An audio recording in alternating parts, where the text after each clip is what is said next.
تو اس کا حق پڑوسی ہونے کا ہے، اور ایک پڑوسی وہ ہے جس کے دو حق ہیں، یعنی ایک حق تو اس کے پڑوسی ہونے کا ہے اور دوسرا حق یہ ہے کہ وہ مسلمان ہے، اس کے دو حقوق ہیں۔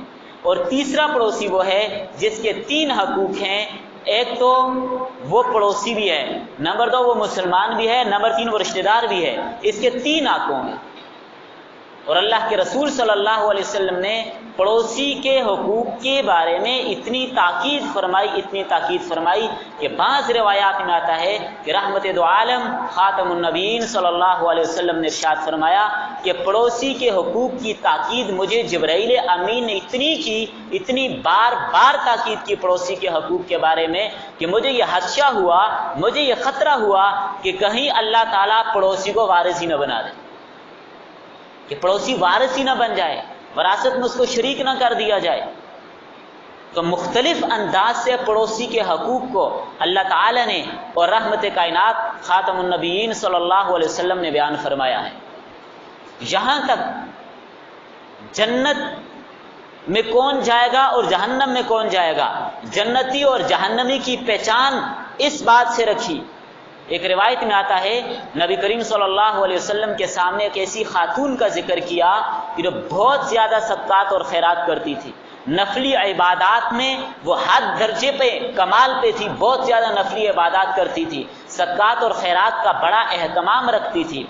جب اللہ کے رسول سے اس کا تذکرہ کیا کہ وہ بہت زیادہ صدقات اور خیرات کرتی ہے، نفلی عبادات کا بھی حد تک اہتمام کرتی ہے، لیکن اس کے پڑوسی اس کی اذیتوں سے محفوظ نہیں ہیں، اپنی زبان درازی کی وجہ سے، اپنی بک بک کی وجہ سے اس کے پڑوسی اس کی ایذا سے، اس کی تکلیف سے محفوظ نہیں ہیں، تو رحمت کائنات صلی اللہ علیہ وسلم نے ارشاد فرمایا کہ وہ عورت جہنم میں جائے گی۔ دوسری عورت کا تذکرہ نبی کریم صلی اللہ علیہ وسلم کے سامنے کیا گیا کہ دوسری خاتون ہے، وہ فرائض ہی ادا کرتی ہے، نوافل اور صدقات تو اتنے زیادہ نہیں کرتی، اتنا اہتمام نہیں ہے، لیکن پڑوسیوں سے بڑے خوش ہیں، پڑوسیوں کے حقوق کا بڑا خیال رکھتی ہے، پڑوسیوں کو ایذا نہیں پہنچاتی، تو میرے اور آپ کے آقا سرکار مدینہ صلی اللہ علیہ وسلم نے ارشاد فرمایا یہ جنتی ہے۔ آپ اندازہ لگائیں کہ پڑوسی کے حقوق کو کس حد تک بیان کیا، اور یہاں تک فرمایا کہ وہ آدمی نیک بخت ہے، وہ آدمی سعادت مند ہے، وہ آدمی خوش نصیب ہے، اس کے سعادت مند ہونے کی یہ پہچان ہے کہ اس کا پڑوسی نیک ہو، جس کا پڑوسی نیک ہے وہ آدمی سعادت مند ہے۔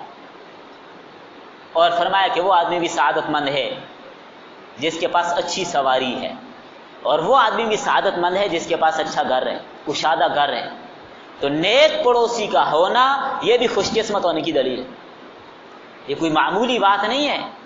اور پھر نبی کریم صلی اللہ علیہ وسلم نے کتنی ترغیب دی، فرمایا تم میں سے کوئی عورت اس کی پڑوسن اگر اس کے گھر میں کوئی حقیر سی چیز بھی بیچ لے، بکری کے کھوری کیوں نہ بیچ لے، اس کو بھی حقیر نہ سمجھے، کیونکہ اس کی پڑوسن ہے، اس کے حقوق کا خیال رکھنا ہے، اس کے حقوق کا خیال رکھنا ہے۔ مختلف انداز سے رحمت کائنات صلی اللہ علیہ وسلم نے پڑوسی کے حقوق کی ترغیب دی، اور یہاں تک یہ دو تین واقعات احادیث میں ملتے ہیں۔ ایک صاحب نے نبی کریم صلی اللہ علیہ وسلم کے سامنے اپنے پڑوسی کے بارے میں شکایت کی کہ میرا پڑوسی مجھے تکلیف دیتا ہے، مجھے ایذا پہنچاتا ہے۔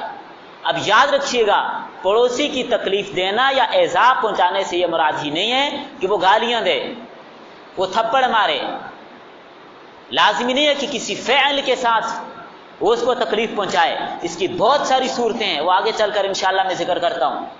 اللہ کے رسول صلی اللہ علیہ وسلم نے اس کو علاج بتایا کہ تمہیں تمہارا پڑوسی تنگ کرتا ہے، تکلیف پہنچاتا ہے، تم اس کی شرارتوں سے محفوظ نہیں ہو۔ اللہ کے رسول صلی اللہ علیہ وسلم نے فرمایا اپنے گھر کا سارا سامان نکال کے باہر گلی میں رکھ دو، گھر کا جتنا بھی سامان ہے وہ نکالو اور باہر گلی میں رکھ دو، کچن کا سارا سامان، اپنا بستر، اپنی چارپائی باہر گلی میں لگا لو۔ اس نے اللہ کے رسول کی اس بات پہ عمل کیا، اپنے گھر کا سارا سامان اٹھایا اور باہر گلی میں لگا دیا۔ اب جو بھی آدمی آتا وہ پوچھتا بھئی آپ کو کیا ہوا، آپ کا گھر موجود ہے، آپ نے سامان گھر سے نکال کے باہر گلی میں رکھ دیا، یہ کیا؟ تو وہ بتاتا جناب مجھے رحمت کائنات صلی اللہ علیہ وسلم نے حکم دیا ہے کہ میرا پڑوسی مجھے تکلیف پہنچاتا ہے، اذیت دیتا ہے، اللہ کے رسول نے فرمایا اپنا سامان نکال کے باہر گلی میں رکھ۔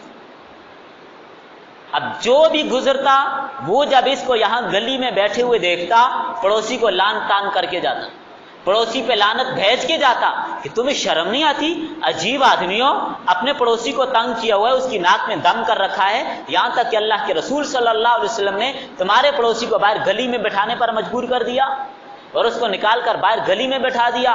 ہر آدمی لان تان کرتا، بالآخر وہ آدمی باہر نکلا، اس کی منت کی کہ بھائی خدا کے لیے اپنے گھر کے اندر آ جاؤ، آئندہ تمہیں تنگ نہیں کروں گا۔ کیا علاج بتایا اللہ کے رسول نے کہ پڑوسی جس کو تنگ کرتا ہے، شرارت کرنے سے باز نہیں آتا، پھر وہ سامان اٹھا کے باہر گلی میں رکھ لے، ہر گزرنے والا پڑوسی کو لان تان کر کے جائے گا، دروازے پہ دستک دے گا، بھائی خدا کے بندے شرم کرو، تمہیں شرم نہیں آتی، اپنے پڑوسی کو تنگ کرتے ہو، گلی میں نکلنے پر وہ مجبور ہو گیا۔ تو کس کس انداز سے اللہ کے رسول صلی اللہ علیہ وسلم نے پڑوسی کے حقوق کی تعیین فرمائی ہے۔ اور پھر جو جتنا پہلے درجے کا ہوگا، غالباً الادب والمفرد کے اندر یہ روایت موجود ہے کہ پڑوس 40 گھروں تک جاتا ہے، 40 گھروں تک پڑوس جاتا ہے، صرف اس میں یہ ہے کہ ہدیہ دینے میں، تحفہ دینے میں ترجیح اس کو دو جو تمہارے دروازے کے قریب ہے۔ حضرت عائشہ رضی اللہ تعالیٰ عنہ کی روایات میں یہ بات آتی ہے، ترجیح اس کو دو جو تمہارے دروازے کے قریب ہے، اس کو ترجیح دو۔ زیادہ کو تو ظاہر ہے ایک آدمی نہیں پہنچا سکتا، جیسے حضرت جابر رضی اللہ تعالیٰ عنہ کی روایت میں آتا ہے کہ رحمت کائنات صلی اللہ علیہ وسلم نے ارشاد فرمایا کہ جب آپ شوربہ بنائیں، جب آپ ہانڈی بنائیں، اس کا شوربہ لمبا کر دیں، شوربہ زیادہ کر دیں، پانی زیادہ ڈال دیں تاکہ پڑوسیوں کے گھر بھی بھیجیں۔ اور یہاں تک فرمایا کہ اس آدمی کا ایمان نہیں ہے کہ وہ خود کو پیٹ بھر کر کھائے اور سو جائے رات کو مزے کی نیند، اور اس کا پڑوسی بھوکا ہے اور اس کو خبر کوئی نہیں کہ میرا پڑوسی بھوکا ہے۔ تو یہ حضرات صحابہ کرام نے اس درجے کو سمجھا، اللہ کے رسول کی اس ترغیب کو سمجھا، کیسے اس پر عمل کیا۔ ایک صاحب کے گھر بکری کی سیری آئی، جب انہوں نے دیکھا کہ میرے گھر تو چلیں کچھ نہ کچھ ہو ہی جاتا ہے کھانے کے لیے، یہ ساتھ والا پڑوسی شاید اس کے گھر کچھ نہیں ہوگا، اس نے اٹھا کر پڑوسی کے گھر بھیج دی۔ اس نے اپنے پڑوسی کو سوچا، اس نے اٹھا کر ادھر بھیج دی، 7 گھروں سے یہ سیری چکر لگا کر پہلے والے گھر میں واپس آ گئی۔ یہ ایثار، یہ ہے ہمدردی، یہ ہے پڑوسی کے ساتھ حسن و سلوک، یہ ہے پڑوسی کے ساتھ محبت کا جذبہ جو رحمت کائنات صلی اللہ علیہ وسلم نے صحابہ کو سمجھایا اور صحابہ کو بتایا، اور صحابہ نے اس پر عمل کر کے دکھایا۔ میں نے ترتیب کے ساتھ بات شروع کی ہے، قرآن سے، حدیث سے، آثار صحابہ سے۔ اب اکابرین کی کچھ باتیں آپ کے سامنے رکھتا ہوں، وہ بھی آپ سمجھ لیجئے۔ حضرت سہیل تشتری رحمہ اللہ ایک بہت بڑے اللہ والے گزرے ہیں، ایک بہت بڑے بزرگ گزرے ہیں، تاریخ سے واقف، تاریخ سے کچھ نہ کچھ واقفیت رکھنے والے ان کو اچھی طرح جانتے ہیں۔ حضرت سہیل تشتری رحمہ اللہ بڑے عظیم آدمی تھے، بڑے بزرگ آدمی گزرے، اپنے پڑوسی کے حقوق کا اتنا خیال رکھتے، اتنا اہتمام رکھتے، اتنا اہتمام رکھتے کہ ان کے بارے میں ایک واقعہ لکھا ہے غالباً تاریخ بغداد میں۔ ایک تو ان کا واقعہ اور ایک دوسرا واقعہ تاریخ بغداد کے اندر مذکور ہے، کوشش کرتا ہوں اگر وقت ہو تو وہ بھی آپ کے سامنے رکھوں گا۔ تو یہ جو اللہ والے بزرگ تھے حضرت سہیل تشتری رحمہ اللہ، ان کے بارے میں آتا ہے کہ ان کا پڑوسی مجوسی تھا، مجوسی تھا، وہ پتہ نہیں کیا جلن تھی اس کے دل میں، ہوتی ہے لوگوں کے دل میں جلن ہوتی ہے، حسد ہوتا ہے، اور ظاہر تھا بھی مجوسی، روزانہ اپنے گھر کا سارا کوڑا کرکٹ گند جمع کر کے حضرت کے گھر میں پھینک دیتا، تو حضرت رات کو اٹھ کر اس کو صاف کر کے باہر پھینک دیتے، اور اپنے گھر والوں کو بھی پتہ نہ لگنے دیتے کہ گھر والے مشتعل نہ ہو جائیں، اس مجوسی کو تکلیف نہ پہنچا لیں، رات ہی کو وہ کوڑا کرکٹ صاف کر کے پھینک دیتے۔ کبھی کبھار اشاروں میں اس کو بتایا، سمجھایا، کوشش بھی کی، لیکن اس کی سمجھ میں بات نہ آئی۔ ساری زندگی اس نے یہی معمول رکھا کہ ان کے گھر میں کوڑا کرکٹ پھینک دیتا، وہ رات کو اس کو اٹھا کر صفائی کر دیتا۔ صبر سے کام لیتے، بعض بات گھر والوں کو پتہ چلتا، گھر والے کہتے بھی کہ اس کا کچھ حل کرنا چاہیے، فرماتے نہیں صبر سے کام لو۔ ایک وقت آیا حضرت بڑھاپے میں ہیں، چارپائی پہ لیٹ گئے، صاحب فراش ہو گئے، پڑوسی کو بلایا اس مجوسی کو، اس کا بھائی بات یہ ہے کہ آپ میری حالت دیکھ رہے ہو، میں چارپائی پہ ہوں، جب تک میں ٹھیک تھا آپ کوڑا کرکٹ پھینکتے تھے، میں صاف کر کے باہر پھینک دیتا تھا، اب آپ میری حالت دیکھ رہے ہو، اب اگر گھر والوں کو پتہ چل گیا تو وہ تمہیں کوئی سخت تکلیف پہنچائیں گے، لہذا مہربانی کرو آئندہ کے لیے کوڑا کرکٹ نہیں پھینکنا۔ وہ بڑا شرمندہ ہوا. اسی وقت اس نے اپنے فعل سے توبہ کی اور کہا اسلام اتنا ہی اعلیٰ اخلاق والا ہے تو مجھے بھی اسلام میں داخل کر دیجیے, مجھے بھی اسلام میں داخل کر دیجیے.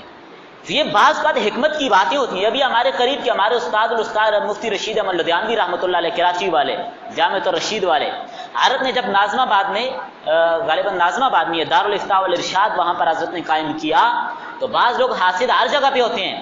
اوپر کی بلڈنگ سے ان کے پڑوسی سارے گھر کا کوڑا کرکٹ دارالافتاء کے سین میں پھینک دیتے. بھائی دارالافتاء جہاں پر دین کی خدمت ہو رہی ہے. حضرت نے بڑا سمجھایا, ساتھیوں نے بھی ان کو سمجھایا, لیکن وہ باز نہیں آنے والے تھے, باز نہیں آتے تھے. ایک دن ایک صاحب آئے کراچی کے, کہنے لگے حضرت وہ کوئی یعنی بعض لوگ ہوتے ہیں نا بڑے ذہن والے, ان کا جتنا آپ کہیں ابھی میں ایک پتھروں کا ٹرک منگواتا ہوں اور ادھر ٹرک لگا کے اس کے پورے گھر پر پورا ٹرک پتھراؤ کر دیتا ہوں, آپ اگر یہ اجازت. حضرت فرمائے نہیں بھائی ایسا نہیں. ایک دن حضرت نے اسے پیغام بھیجا کہ اگر اجازت ہو تو میں تمہارے ساتھ ملاقات کرنا چاہتا ہوں. وہ خود ہی دارالافتاء آ گئے. حضرت نے فرمایا کہ جی میں نے پتہ اس لیے کیا کہ آپ گھر میں موجود ہیں یا نہیں, تاکہ یہ نہ ہو کہ میں گھر میں جاؤں آگے آپ نہ ہو, میں کچھ تحفہ دینا چاہتا ہوں, کچھ ہدیہ دینا چاہتا ہوں آپ کو. ان کا حضرت یہ تو ہمارا حق بنتا ہے کہ ہم آپ کو ہدیہ اور تحفہ دیا کریں.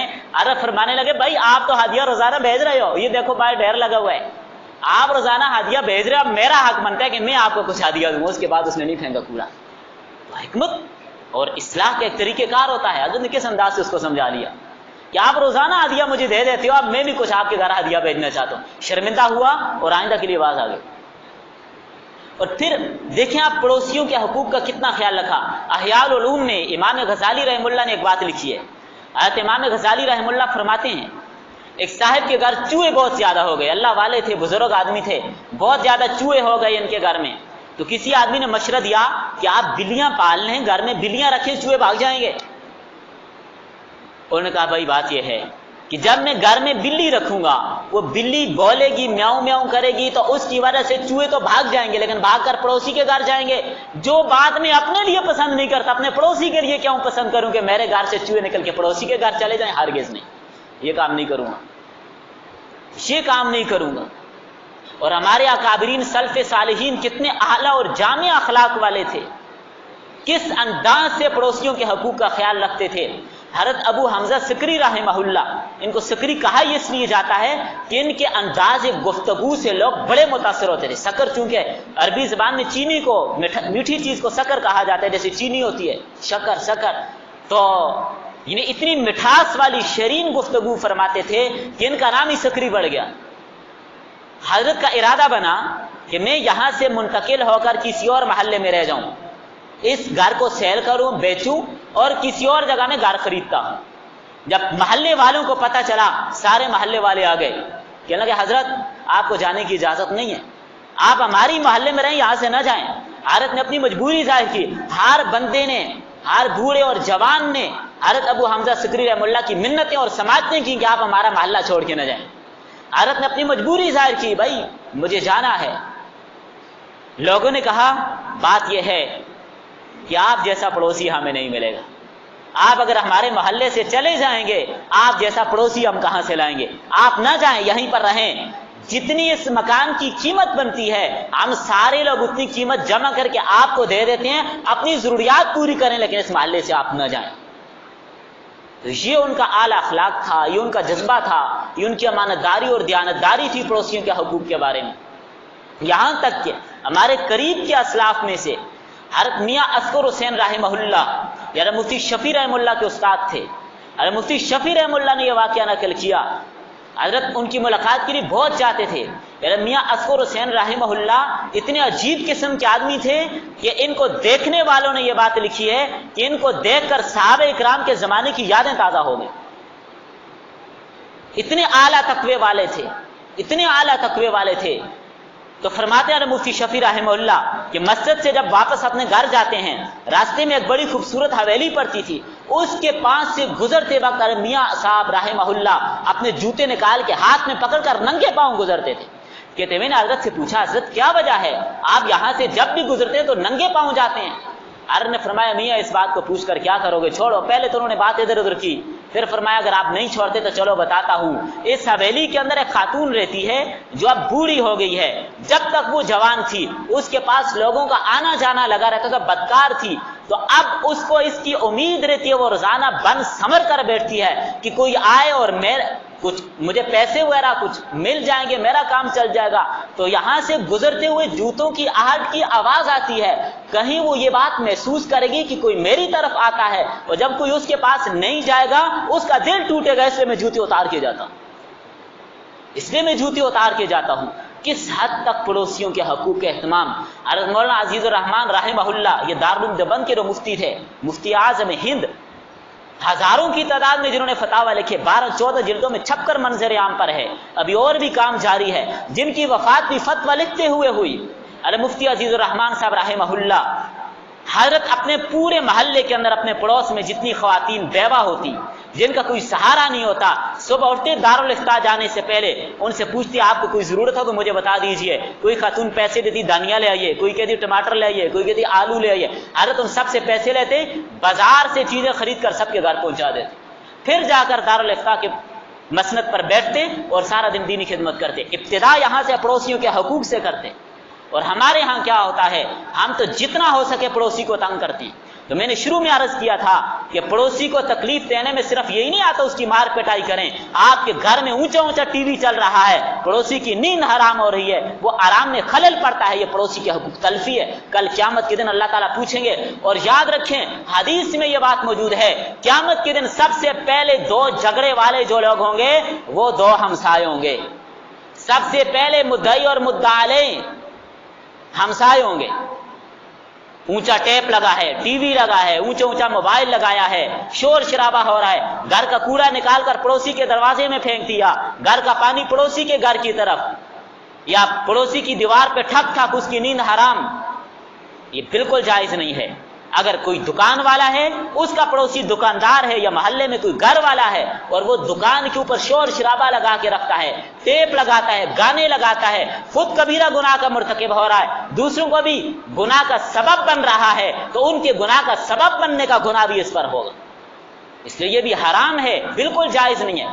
اب پڑوسیوں کے حقوق میں بہت سارے احوال ہیں. کبھی بچہ بچے کے ساتھ لڑ گیا, مرغی گار آ گئی, بکری گار آ گئی, بہت سارے احوال ہوتے ہیں. تو اب معاملہ گڑبڑ ہوتا ہے. اس لیے اللہ کے رسول صلی اللہ علیہ وسلم نے صبر کا حکم دیا اور پڑوسیوں کے حقوق کی بہت زیادہ تاکید فرمائی ہے. اس لیے اس کا بہت حد تک اہتمام رکھنا ہے اور اس کا خیال رکھنا ہے کہ ہمارے کسی قول اور فعل اور کسی عمل سے ہمارے پڑوسی کو کوئی تکلیف نہ پہنچے. اس کا حد درجے میں اہتمام رکھنا ہے کہ پڑوسی کو کسی صورت میں بھی ہم سے کوئی تکلیف نہ پہنچے. اس کا احساس رکھنا, اس کا خیال رکھنا, یہ ہماری ذمہ داری ہے. اور اسی آیت کے بعد دوسری بات جو اسی آیت کے اندر فرمائی کہ صاحب بالجنب کون ہے, اس کے بارے میں مفسرین نے لکھا ہے, ایک تو پڑوسی ہوتے ہیں ہمیشہ کا, اور حدیث میں برے پڑوسی سے پناہ کی دعائیں بھی موجود ہیں. اللہ کے رسول صلی اللہ علیہ وسلم دعا فرماتے, یا اللہ برے پڑوس سے مجھے نجات عطا فرمانا, میری حفاظت فرمانا, محفوظ فرمانا. اب ایک پڑوسی وہ ہوتا ہے جو ہمیشہ کا نہیں ہوتا, تھوڑی دیر کا ہوتا ہے. جیسے آپ لوگ یہاں پر بیٹھے ہوں, آپ کے ساتھ جو دوسرا دائیں بائیں آپ کے پہلو میں جو بیٹھے ہیں آپ کے پڑوسی ہیں, یہ صاحب بالجنب ہے, پہلو کا ساتھی. یہ بھی پڑوسی ہے. کہیں ہمارے زیادہ چوڑا کر بیٹھنے سے, کھل کر بیٹھنے سے ہمارے ساتھی کو تکلیف نہ ہو. ہم گاڑی میں بیٹھے ہیں تو گاڑی میں ہمارا اتنا ہی حق ہے جتنا دوسرے کا حق ہے. جتنا ایک سیٹ پر آپ کا حق ہے اتنا ہی دوسرے کا بھی حق ہے. جتنا کرایہ آپ نے دیا دوسرے نے بھی اتنا ہی دیا. تو ہمیں یہ بات بالکل ہمارے لیے اس کی اجازت نہیں ہے کہ ہم اتنے کھلے اور چوڑے ہو کر بیٹھ جائیں کہ ساتھ والے کو تکلیف پہنچے. ٹرین کے اندر بعض لوگ پہلے آ جاتے ہیں اور وہ پورے 3-4 لوگوں کی سیٹ پر لیٹ جاتے ہیں, حالانکہ بعد میں آنے والے نے بھی اتنے ہی پیسے دے کر ٹکٹ خریدا ہے اور یہ صاحب لیٹے ہوئے مزے سے. بھائی جتنا حق تیرا ہے اتنا ہی حق اس کا بھی ہے. بلکہ ہمارے اکابرین سلف صالحین اگر گاڑی کے اندر, جیسے عموماً یہ ہوتا ہے مثلا آپ بس میں بیٹھے ہیں, ساتھ والی سیٹ خالی ہے, کوئی سواری آئی نہیں ہے, 2, 4, 5, 10 سیٹیں گاڑی میں خالی ہیں. ہمارے اکابرین تقویٰ کا اتنا اعلیٰ درجے پہ فائز تھے کہ اگر ساتھ والی سیٹ خالی ہے تب بھی اس سیٹ پر اپنا کوئی سامان نہیں رکھتے, اپنے پاؤں نہیں رکھتے یا کھل کر نہیں بیٹھتے تھے, کیونکہ ہمارا حق تو ایک سیٹ کا, ہم نے ایک سیٹ کا کرایہ دیا ہے. اور ہمارے یہاں کیا اس چیز کا اہتمام ہوتا ہے, کوئی خیال رکھا جاتا ہے؟ ساتھ والا ساتھی بھی ہم سے محفوظ نہیں ہوتا. اور بعض اوقات ایسے ہوتے ہیں بعض لوگ اگر سیٹ 4 سواریوں کی ہے 5واں اگر بیچ میں گھس کر ان 4 کو تکلیف دیتا ہے، یہ بھی جائز نہیں ہے۔ تو کسی اب مزے کی بات یہ ہے جو آپ کا ہمیشہ کا پڑوسی ہے اس کو تو اگر آپ تکلیف پہنچائیں گے معافی مانگ سکتے ہیں، امکان ہے، احتمال ہے۔